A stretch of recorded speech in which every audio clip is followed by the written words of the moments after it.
الحمد لله سؤاشو labadaba way noqon kartaa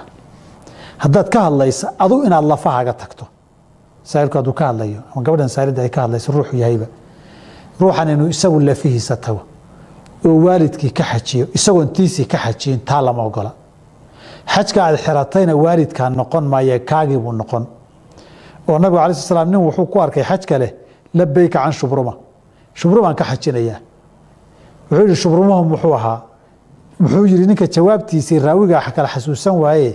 walaalaan nahay nin walaalkay u ahaa ama qaraabadayda wuxuu yidhi adu ma xajiday markaasuu yidhi maya xuja can nafsika uma xuja can shubruma taada horta ka xaji kadib shubruma ka xaji buu yidhi qof aan tiisa ka xajiin isagu lafihiisa intuu tago qof kale kama soo xajin karo hadday su-aashu u dhacayso anigoon xajiyin qof kale kharash xaj ma ka bixin karaa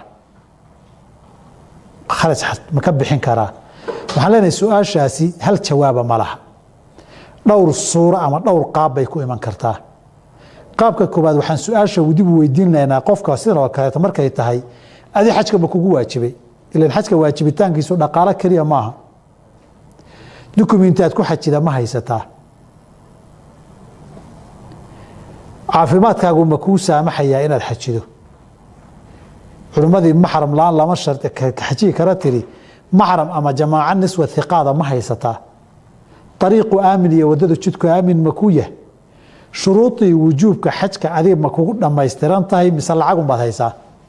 hadday jawaabtu tahay anu lacagun baan hayaa shuruudii ma dhammaystirna nacam adiga waajibba kuguma aha qof kale lacagta waa u diri kartaa waa xaaladda koobaad hadday tahay shuruudii way dhammaystiran tahay waajib buuna igu yah dee su-aal labaad baan haddana weydiinaynaa intaanan jawaabta bixin waxaan leenahay lacagaad qofkaa u dirto adigunaad ku xajida ma wada haysataa kharashka labadaba ma ka bixi kartaa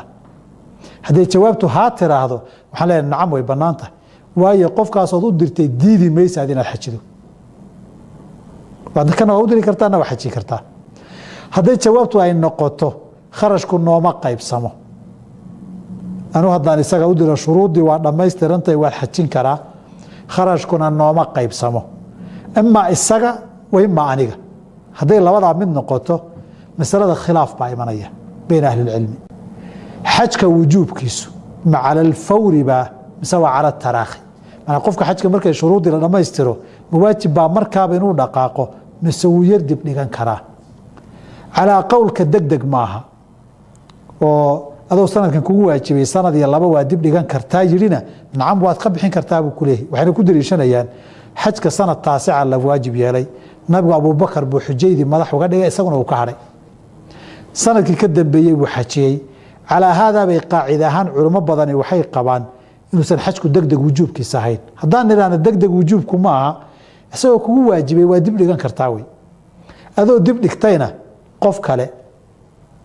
dibaad ka bixin kartaa haddaan nidhaahno saddexdan su-aalood jawaabtu sida soo socota hadday noqoto kow aniga shuruuddii wujuubka waa layga helay laba kharash qaybsamo ma hayno saddex xajku cala alfawri degdega madhabka aan qaadano markaasa waxaan ku leeyahay jawaabta maya